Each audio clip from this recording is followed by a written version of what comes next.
Yo, yo, yo, what's up, everybody? Thank you for tuning in to today's podcast. It's Cody, Gotham's Caped Crusader. We're keeping it geekly. Yes, this is your number one stop for all things geek culture, from comic books to video games and so much more.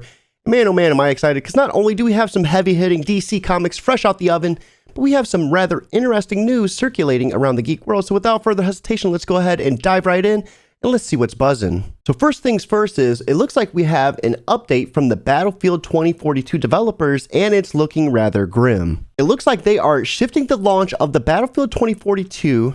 The game's now going to be released worldwide on November 19, 2021. Now it looks like they're pushing this game back by a full month, with just a month to go. So I'm left here wondering if maybe we could have gotten this announcement a little bit sooner rather than later, but it looks like just due to the global pandemic, created a lot of unforeseen challenges for the development team, and they're working hard to get it back on track. It looks like they're going to be giving us an update on open betas later this month. Now that message came straight from Oscar Gabrielson and the Battlefield 2042 development team. I'm always pretty firm planted on waiting for a game to launch rather than rush it. But I'm left here wondering if maybe we could have gotten a little bit of a better headway on it. Now, on to our next piece of news, and this one's pretty interesting as well. It looks like the Nintendo Switch firmware update finally gives us Bluetooth support. Yes, you heard that right. We're finally getting audio output support via Bluetooth for our Switch, and this has been a feature that maybe has been lying dormant for the last couple of years, and Nintendo just flips the switch. They're like, let's finally give it to them. Now, this is going to give us the version 13 firmware update, along with an option for update dock. Now, just running over some minor details, it looks like up to 2 controllers can now be connected to the Nintendo Switch system while using a Bluetooth audio. You will not be able to pair additional wireless controllers until you disconnect the Bluetooth audio device. Bluetooth audio will be disconnected during local communication, such as when starting a local wireless multiplayer game.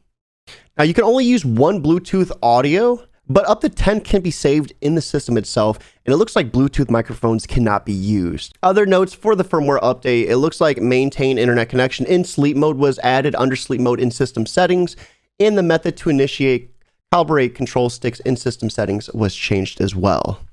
Now, once again, a rather interesting development, because this had to have been something that has been with our Switches this entire time, and it looks like just an update was able to allow us to use that. I'm just wondering why we weren't able to sooner, and what the holdup was with that. But on to our last piece of news.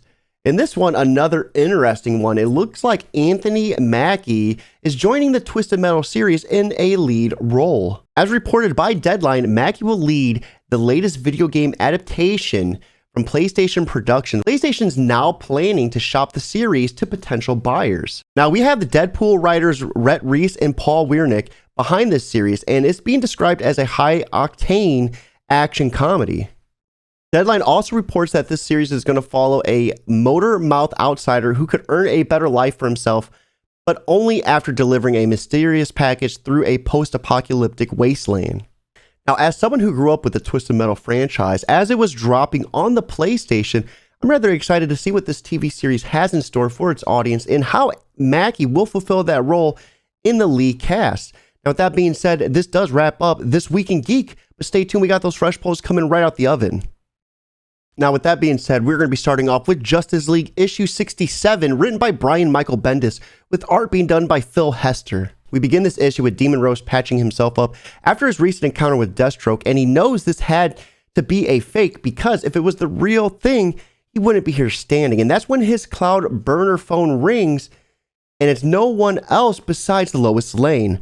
Now, she's wondering why he was busy distracting the Justice League while they were being attacked at their home headquarters, and he has no idea what she's even talking about until he turns on the news and he sees the Justice League Hall in ruin. Now, this brings us to the Justice League taking on Senmar with the aid of the United Planets, which is basically their version of their Justice League.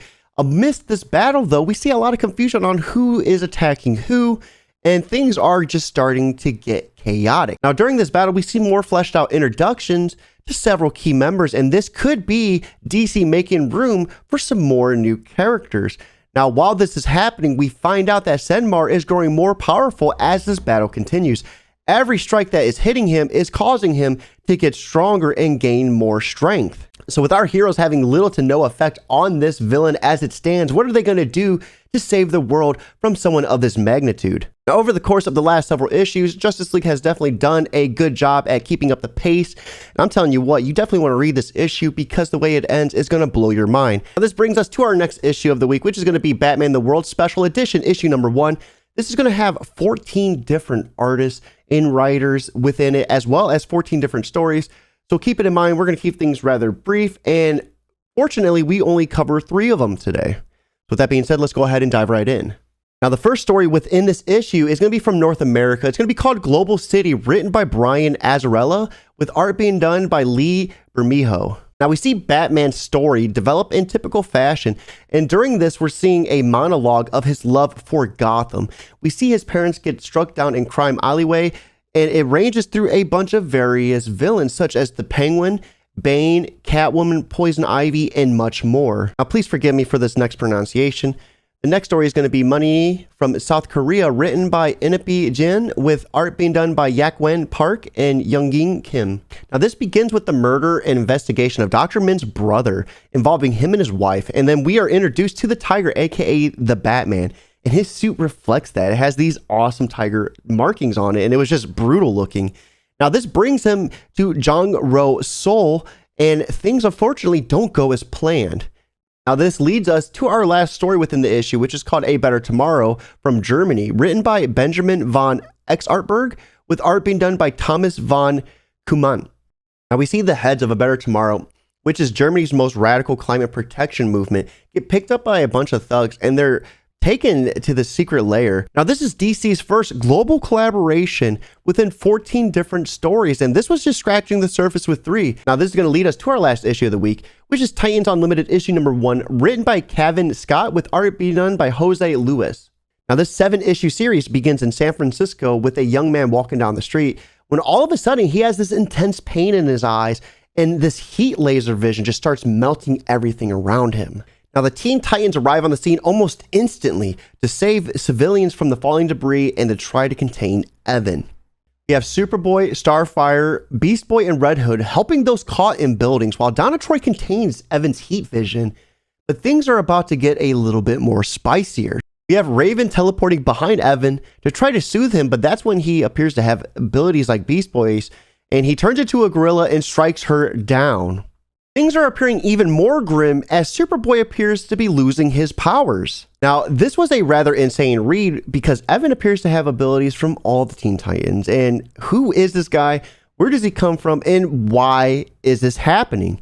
And real quick, guys, be sure to tune in to Twitch live tonight at around 10 p.m. EST as we continue our Deathloop playthrough and we try to break the loop as Colt and take care of Juliana along the way. Now, with that being said, that does wrap up today's podcast. You could always find me on my respective social media platforms at Twitch, Twitter, Instagram, YouTube, and so much more at Job for Cody. And if you like this type of content, be sure to hit that big red subscription button and turn on notifications to be alerted anytime I drop more videos.